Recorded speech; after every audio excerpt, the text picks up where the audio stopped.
Bonjour à toutes et à tous, c'est l'épisode numéro 39 de la série Ainsi va le monde, intitulé Blanche-Neige, le prince charmant et le baiser. Jean-Pierre Hamel, qui est un ami et néanmoins philosophe, publie dans son blog Spot, Le Point du Jour, consultable tous les jours sur le web, un billet à propos du conte des frères Grimm des XVIIIe et XIXe siècles, le conte Blanche-Neige et les Sept Nains.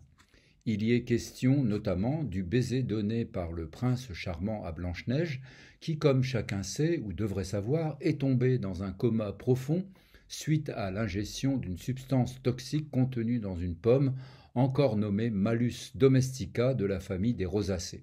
Ceci dit scientifiquement. Dans le conte, on dit simplement qu'elle s'est endormie pour toujours après avoir croqué la belle pomme rouge que lui avait offerte la sorcière empoisonneuse. Mais, un prince charmant et charmeur arrive, lui pose délicatement un baiser sur les lèvres et réveille la belle endormie. Et les voilà convolant en juste noces et on imagine qu'ils eurent beaucoup d'enfants. Jean-Pierre Hamel, toujours lui, écrit que des ligues féministes ont réclamé que Disneyland retire de son attraction la scène reproduisant le baiser donné par le prince à Blanche-Neige. Pourquoi ? Parce que, endormie, elle n'a pu en effet consentir à ce baiser. Par conséquent, c'est un baiser volé. Selon Cathy Donne et Julie Tremen, c'est un baiser volé car, je cite, un baiser qu'il, le prince, lui donne sans son consentement pendant qu'elle dort, ce qui ne peut pas être le véritable amour, à moins que la personne sache ce qu'il se passe. À la suite de cette revendication, le philosophe pose alors les questions suivantes.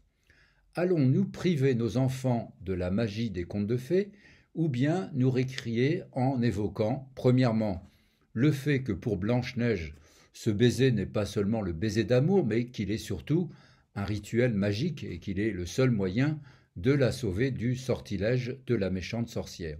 Deuxièmement, que Blanche-Neige, à son réveil, tombe immédiatement amoureuse du prince charmant et que s'il lui avait demandé son consentement, elle aurait dit oui, oui, oui, oui, bien sûr. Troisièmement, que les enfants ont de tout temps fait la différence entre les contes de fées et la réalité et qu'ils s'y intéressent justement parce qu'ils en diffèrent.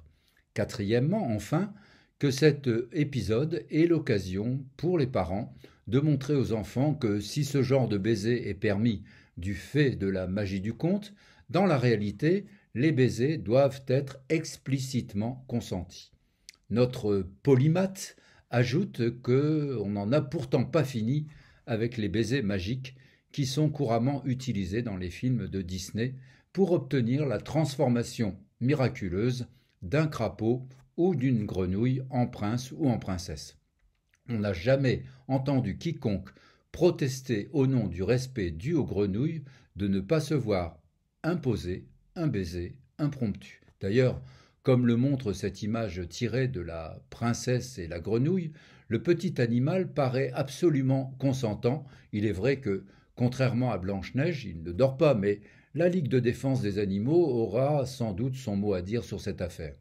La question du baiser volé ne se pose pas ici. Alors pourquoi en parler ? Eh bien voilà, après que Disney ait sorti le film d'animation La princesse et la grenouille, plus de 50 enfants ont été hospitalisés après avoir embrassé des grenouilles. Ils avaient attrapé la salmonelle. Alors certes, les enfants ne risquent pas une telle mésaventure avec Blanche-Neige, mais consentement ou pas, se pose avant tout la question sanitaire. Voit-on dans cette scène le prince faire un test PCR avant d'embrasser la belle endormie ? Eh bien, non. Fin du billet de Jean-Pierre Hamel. En relisant le conte, je suggère, moi aussi, et de conserve avec les ligues féministes, qu'on supprime du conte les passages qui donnent une image diminuée de la femme. Par exemple, la méchante reine s'adressant au miroir. Miroir, mon beau miroir, qui est la plus belle du pays, au pays.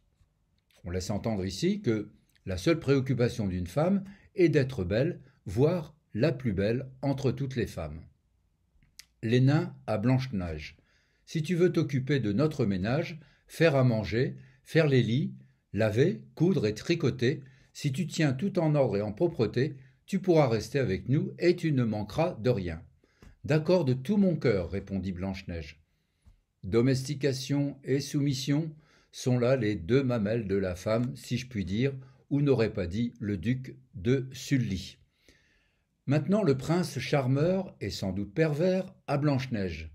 Je t'aime plus que tout au monde, viens avec moi, tu deviendras ma femme, laissant entendre qu'il accède ainsi à la propriété, en quelque sorte.